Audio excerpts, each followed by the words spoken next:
اعوذ باللہ من الشیطان الرجیم بسم اللہ الرحمن الرحیم رب اشرح لی صدری ویسر لی امری واحلل عقدۃ من لسانی یفقہوا قولی رب زدنی علما رب زدنی علما رب زدنی علما کثیرا صدق اللہ العلی العظیم۔ السلام علیکم ورحمۃ اللہ وبرکاتہ۔ جی دوستو، میں ہوں آپ کا دوست، آپ کا بھائی طارق ملک۔ آج ہے جمعۃ المبارک، تاریخ ہے 23/12/2022 اور آج دن ہے کتاب رزم حق و باطل کی قسط نمبر 82 کا۔ موضوع ہے اس کا آغاز جنگ، اور آغاز کرتے ہیں اللہ کے پاک نام سے۔ بسم اللہ الرحمن الرحیم۔ حضرت سعد رضی اللہ تعالیٰ عنہ میدان جنگ کے پاس ہی ایک بالا خانے پر تکیے کے سہارے بیٹھ گئے۔ خالد بن رفعت رضی اللہ تعالیٰ عنہ کو اپنا نائب مقرر کیا اور اپنے سالاروں کو مخاطب کر کے فرمایا کہ میں میدان جنگ پر نظر رکھ کر خالد کو یہاں سے ہدایتیں دیتا رہوں گا اور تم ان پر عمل کرنا۔ یاد رکھو، اللہ کی ذات پر حق ہے، اس کا کوئی شریک نہیں ہے، اس کا کیا ہوا وعدہ کبھی غلط نہیں ہوتا۔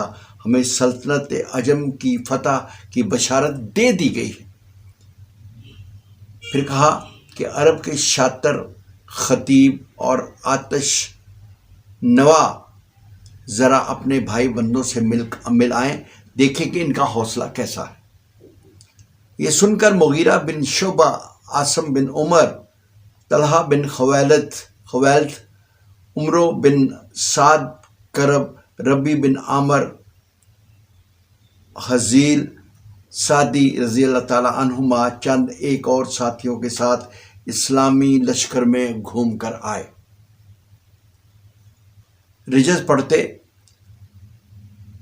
بڑھاوے دیتے اور نعرے لگاتے، ان کی زبانوں سے نکلا ہوا ایک ایک لفظ ہمت سے منارے بلند کرتا گیا۔ حذیل سعدی نے کہا، مسلمانوں، تلواروں کو اپنا قلعہ بناؤ اور بپھرے ہوئے شیر کی طرح دشمن پر جھپٹو۔ چیتے کی طرح وار خالی دو، گرد کی ذرا پہن لو اور اللہ پر بھروسہ کرو اور نگاہیں نیچی رکھو۔ جب تلواریں جواب دے جائیں تو سنان و تیر کی باغیں ڈھیلی چھوڑ دو کہ یہ تمہیں کامیابی سے جلد ہمکنار کر دیں گی۔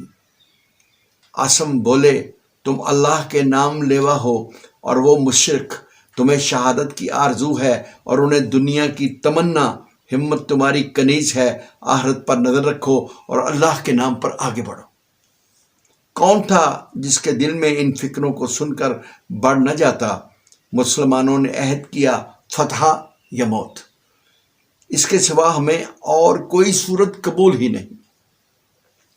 اتنے میں حضرت سعد رضی اللہ تعالیٰ عنہ کی طرف سے اعلان کیا گیا کہ دوسری تکبیر سنو تو ہتھیار ٹھیک کر لینا، تیسری تکبیر پر اپنی صفیں درست کر لینا اور ہتھیار تول لینا، اور چوتھی تکبیر پر حملہ کر دینا۔ اس کے بعد اشارہ ہوا کہ لشکر کے قاری آگے بڑھیں۔ اب سورہ جہاد کی تلاوت شروع ہوئی۔ میدان جنگ، دشمن کا سامنا اور اللہ کا کلام، تاثیر سے اللہ والوں کے دل ایسے گداز ہوئے کہ اپنے مقصد کے سوا کوئی اور بات یاد ہی نہ رہی۔ ہر ایک کے دل میں ایک ہی خیال تھا کہ بس شہید ہونا ہے یا غازی بننا ہے۔ اٹھ اور جگر کے پار ہو جا، اے درد یہ چٹکیاں کہاں تک۔ اجمی لشکر کا کیا پوچھنا، انتقام کا لاوا کب کا پک رہا تھا۔ طبلِ جنگ پر چوٹ پڑی تھی، ادھر آتش فشاں پھٹ پڑا۔ کچھ سورما اپنی صفوں سے نکل آئے اور مقابلے کے لیے اللہ کی سپاہیوں کو للکارنے لگے۔ پہلے تو ہرمز آگے بڑھا، جو شاہان باب کے خانوادے سے تھا، سر پر تاج، بدن پر ڈیبا کی قبا، 4 آئینہ سجے ہتھیار، چمکا چمکاتا وہ اس طرح اپنی صف سے نکلا جیسے پتھر سے شرارہ اٹھتا ہے۔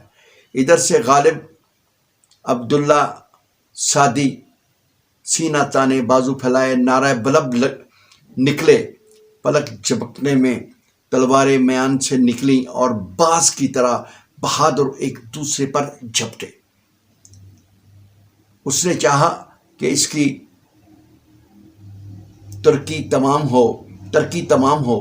اس نے سوچا اس کی گردن ناپوں، داؤ گات میں پکے تول کے ہاتھ اٹھاتے، ناپ کے قدم اب در پہ در ایک دوسرے پر ہاتھ مارے جا رہے تھے کہ یک بارگی اسلامی لشکر سے اللہ اکبر کا نعرہ بلند ہوا، اور طرفین نے دیکھا کہ غالب شیر ببر کی طرح اپنے شکار کو دبوچنے بیٹھے ہیں۔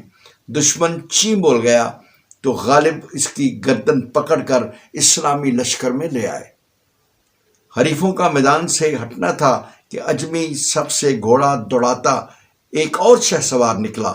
اللہ والوں کی فوج سے آسم بڑھے، چشمے زدن میں ایک دوسرے کو اپنے ہاتھ دکھانے لگے۔ نیزے بھی کبھی علم ہوتے، کبھی آڑے کبھی ترچھے، کوئی کسی کا ہاتھ سے نیزہ نکالنا چاہتا، کوئی کسی سے ہاتھ سے نیزہ نکلنے دیتا۔ بہادر نیزے پر نیزہ روکتے یا سپر بڑھا کر آڑ لیتے اور دشمن کا وار خالی کر دیتے۔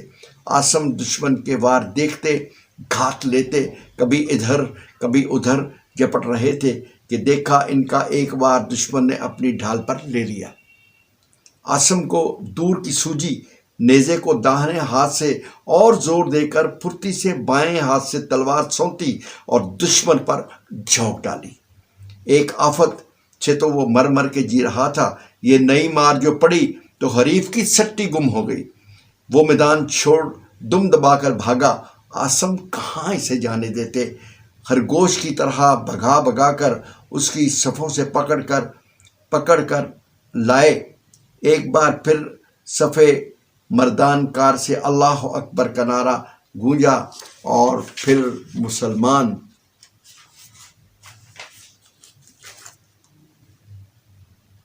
سورہ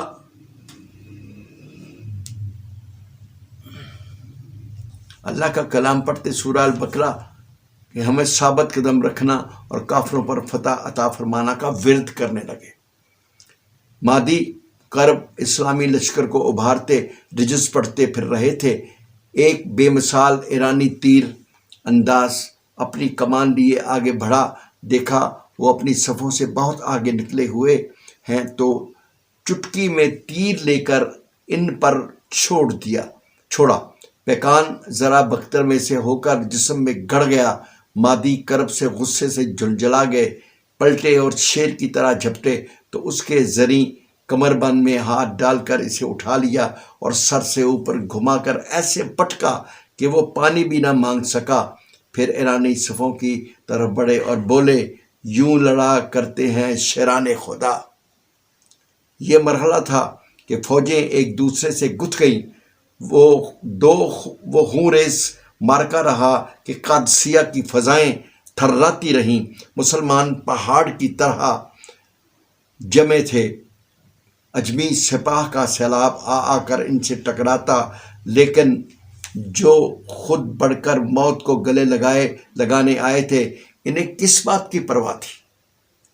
آج جریر بن عبداللہ رضی اللہ تعالیٰ عنہ اپنے قبیلے کو لیے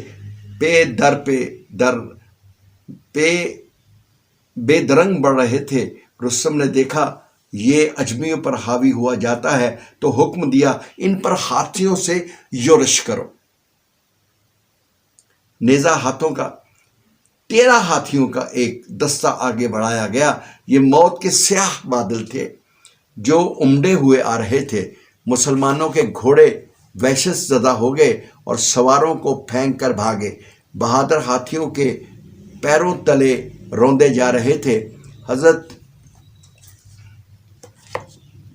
سعد رضی اللہ تعالیٰ عنہ نے عاصم بن عمرو رضی اللہ تعالیٰ کو پیغام بھیجا، قبیلہ بنو تمیم کے بہادروں، تم اونٹوں اور گھوڑوں والے مشہور ہو، ان ہاتھیوں کا بھی تمہارے پاس کوئی علاج ہے؟ عاصم رضی اللہ تعالیٰ عنہ نے کہا ہاں کیوں نہیں، لیجئے میں ابھی انہیں نرغے میں لے لیتا ہوں۔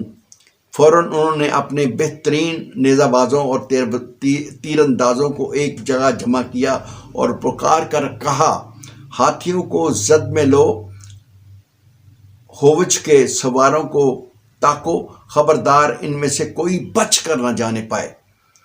حکم کی دیر تھی کہ اولوں کی طرح نیزے برسے ہوجوں اور اماروں پر جا گرے۔ ابھی یہ باڑ نشانوں پر بیٹھی ہی تھی کہ دوسری باڑ چلی، سامن کی بوندوں کی طرح تیروں کی پھوار ہاتھیوں کی آنکھوں پر پڑی۔ قیامت کی چنگھاڑیں بلند ہوئیں اور ہاتھی اپنے سواروں کو گرا کر میدان جنگ سے بھاگ نکلے۔ دن گیا رات آئی، پھر بھی لڑائی جاری رہی۔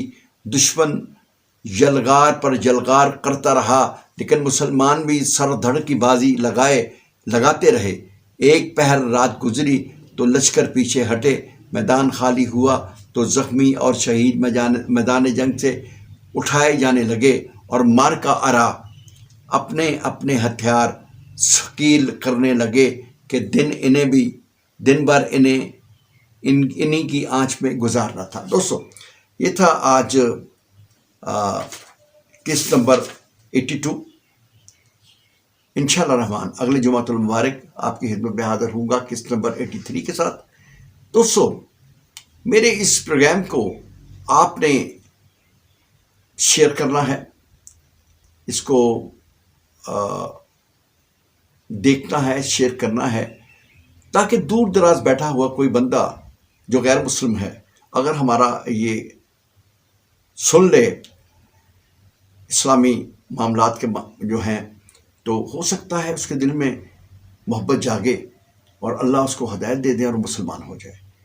اور اس کو شیئر بھی کیجیے گا، لائک بھی کیجیے گا، اور کمنٹ باکس میں اپنے کمنٹس بھی ضرور دیجیے گا آپ، اور چینل کو سبسکرائب ضرور کیجیے، ابتدا چینل کو۔ بہت نوازش، بہت شکریہ، اور جاتے جاتے اپنی نمازوں پر دھیان دیجیے اور نمازوں کو خشوع و خضوع کے ساتھ ادا کیجیے، وقت پہ ادا کیجیے، اور اپنے اللہ کے مقرب بن جائیے۔ حقوق اللہ اور حقوق العباد کا خیال رکھیے۔ اللہ کے حقوق تو جو ہیں وہ تو اللہ معاف کرنے پہ قادر ہے، لیکن جو بندوں کے حقوق ہیں وہ آپ نے لازم ادا کرنے ہیں جہاں تک آپ کی استطاعت ہے، آپ کی طاقت ہے، اور اللہ کے نام میں خرچ کیجیے، چاہے وہ 10 روپے ہی کیوں نہ ہوں، تاکہ کل کو یہی ہمارا اپنا ہے۔ جو جائیدادیں یہاں پہ رہ جائیں گی وہ تو لے جائیں گی، اولادیں لے جائیں گی، لیکن میرا اور آپ کا کیا ہوگا؟ میرا اور آپ کا وہی ہے جو ہم اللہ کی راہ میں خرچ کرتے ہیں، وہی ہمارا ہے۔ ہمارے شہر کے بے شمار لوگ جو ہیں شہر سیالکوٹ کے، وہ دنیا سے رخصت ہو چکے ہیں، بڑے بڑے امیر کبیر لوگ، وہ ساتھ کیا لے کے گئے ہیں؟ اپنے اعمال لے کے گئے ہیں، یا وہ لے کے گئے ہیں جو انہوں نے اللہ کی راہ میں خرچ کیا تھا، یا حقوق العباد کے معاملے میں جو انہوں نے بہتریاں کی تھی، بھلائیاں کی تھی۔ تو اللہ ہمیں شرک و بدعات سے بھی باز رکھے، اللہ ہمیں ہدایت دے دے اور سیدھے رستے پہ چلائے۔ اپنے بھائی طارق ملک کو دیجیے گا اجازت، اگلا جمعۃ المبارک دوبارہ آپ کے خدمت میں حاضر ہوں گا قسط نمبر 83 کے ساتھ۔ تب تک کے لیے اجازت، السلام علیکم ورحمۃ اللہ وبرکاتہ، اللہ حافظ۔